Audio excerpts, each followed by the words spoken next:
Hey there, my name's Kevin, and I got another video for you. In this video, I'm going to be showcasing a shelf that I made. One that looks kind of like this, but it's not actually that one because I didn't do a good job planning. But it's pretty similar. First thing I'm going to do is take this wood down and just cut it to the length I need it to be. My garage is a mess, and this is I think it's a 12-foot piece of wood, and top of the garage door is a good place to keep it, especially because that garage door doesn't open. Any of those warnings that tell you that garage door can crush you and kill you, they're absolutely right. That one fell on me, and it didn't crush me or kill me, but it was incredibly heavy and really difficult to get back on the tracks. Boy, let me tell you. I ended up using some toe straps to actually ratchet it back up in place because my wife wasn't going to help me, and I wasn't going to have her sit there and watch me get crushed by the garage door. Anyways, I'm using this nifty little tool just to make sure I got it at 90 degrees, and it came out at 90 pretty quickly. Typically I have to adjust it a little bit. This shelf is going to be, the back piece is going to be sitting on, I think, a rabbet joint, or maybe it's a lap joint. It's just a small little notch that I cut out of the back, and then seat the rear piece on it. And I don't have a dado blade, so I'm just making micro adjustments here on the table saw, slowly backing it up until I get the exact width of the rear piece. This wood right here is poplar. It's I guess by definition it's still a hardwood, but it's pretty soft, so it's nice and easy on the tools. It's easy to work with, and the best part about it is it's not expensive at all. I think the place I get it is $1.20 a foot. It also has some pretty good grain patterns in there, and a lot of people I know are really interested in the kind of lighter color patterns that's prevalent in poplar. So it's a nice bonus. This is the rear seat, I guess you could call it. And since I'm not using a dado stack, I'm just using the blades. There's a little bit of just leftovers, I guess. I gotta flatten out, and there's probably a better way to use it to get that there, but I'm just cleaning it out, getting it as close to flat as possible with the chisel here. I believe this chisel actually got my thumb pretty good, and I don't think you can see the scar. It's on my left hand. Well, maybe that's the scar right there. I was making a headboard and I was cleaning it out, similar to this, and somehow I skipped off and smashed my thumb with a chisel. It was not awesome at all. I'm just sanding things. There's a lot of sanding in projects, and I actually kind of like it. It's kind of a time to pause and be quiet and reflect. Just think about stuff, what's going on in the world, what's going on in my own life, and it's quiet. No one bothers you while you're sanding, and it's not that terribly exciting to watch either, so no one's really interested. But it's satisfying when your rough piece of wood comes out a little bit smoother. I usually start with like a 120 and then just work my way to 220. I have a quarter sheet sander, but the orbital one is the one I usually grab. It seems to do the best job, the random orbital. I'm pretty good at pouring stuff, I'm not gonna lie. Unless I'm changing my oil, then I'm really bad at pouring oil because it gets all over the place. And then after I drive a little bit and some of that runoff oil gets under where I park, I think I screwed up and having a big oil leak. Turns out I'm just bad at pouring oil.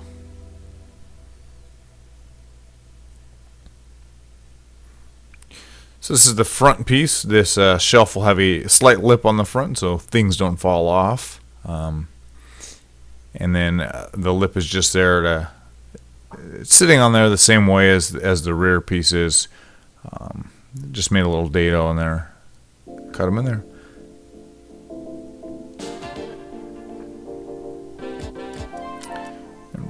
taking care to clamp them. I don't think I like these clamps. The actual clamping surface tends to dent the wood, especially this wood. I probably could have used a shim or something to kind of alleviate the pressure a little bit, but I didn't. And they tend to get dents in them, but I'll sand it out a little bit to really clean it up.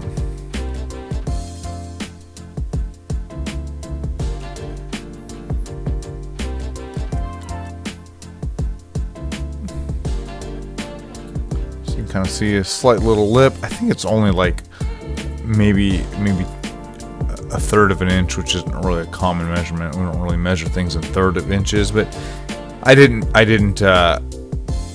get any particular measurements. I just kind of held it in place and thought, oh, this looks good. And a lot of my projects, a lot of things I do make aren't with precise measurements unless they need to be, or someone specifically asked me for something to be precise. And why would I? We don't measure. I mean, we measure things, but everything is so atypical, and it's a one of a kind. I'm not reproducing it. There's never going to be another shelf like this. So as long as it looks good and things are repeatable, that's all that really matters. But I'm never going to need to repeat this, because once the shelf is in there, then it'll be hopefully there to last for many years to come. So I don't recall if I mentioned, but this shelf is for a friend, and I think it'll look really good in their house when they get some family photos or whatever they're going to put on there. The shelf is going to be mounted to the wall using, well, I don't know how they're going to stick it to the wall, but I put some keyhole slots in here.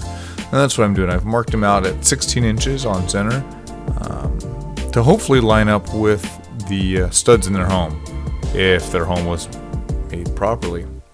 And if not, then, you know, some drywall anchors will be more than fine. If I was doing this for my house, I would probably measure where I wanted it on the wall and then adjust the holes on the back to line up with the studs on the wall, not necessarily be centered or anything like that. But all I'm doing here is just making a couple of spots where I can pre-drill, just so that way my knot plunger router, well, when the keyholes go in there, I don't chew them out or anything like that, make them too unusable. I don't have a plunge router, but I got some elbows, and that seems to work fine enough for me. Also, I'm not quite sure how most people route, but I feel like generally I like to get down low and put my face right in the workpiece, which is kind of cool, except it tends to get some debris in the air. I suppose I could get a higher table, but that just seems kind of weird too. To ensure that I've got the top of the keyholes, I just measured. Again, I'm not even sure how. I just looked at a good spot and I said that was there it was going to go. And then I just got a little combination square and I marked it to the exact spot on all the slots there. So every one should be roughly the exact same height. And if it's not, then I'm just going to blame the installer and say whoever put the screws in the walls didn't do a good job.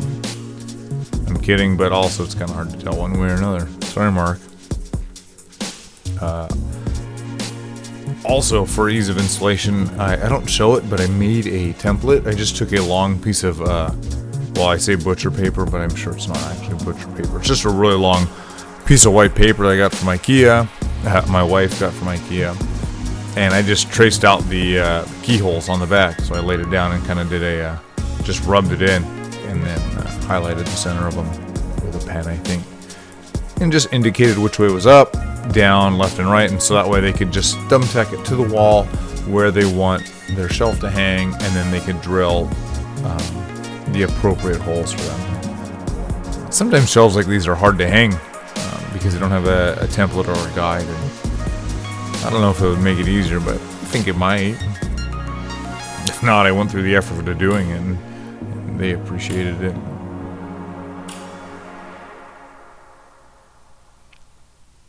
So I'm still trying to figure out the color grading and how to make the footage from my camera, or my phone's camera, and the GoPro at least look similar. And these last two shots are a pretty good comparison. I'm not sure what settings I tweaked, but the previous shot was a lot brighter and the colors were more vivid, and here they're kind of muted.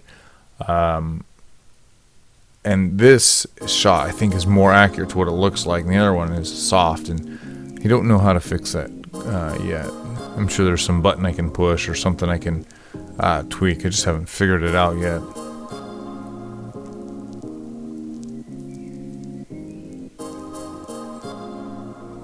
Yeah, while I'm doing this, I guess I could tell you, if you like what you see, make sure you click subscribe. These aren't really how-to videos or DIY videos, although everything I do you could do yourself too, because I'm not a trained professional. I'm just a guy in a shop that likes to make things happen and can see the value of figuring it out on himself. And so if there's anything that you like or dislike, let me know in the comments below.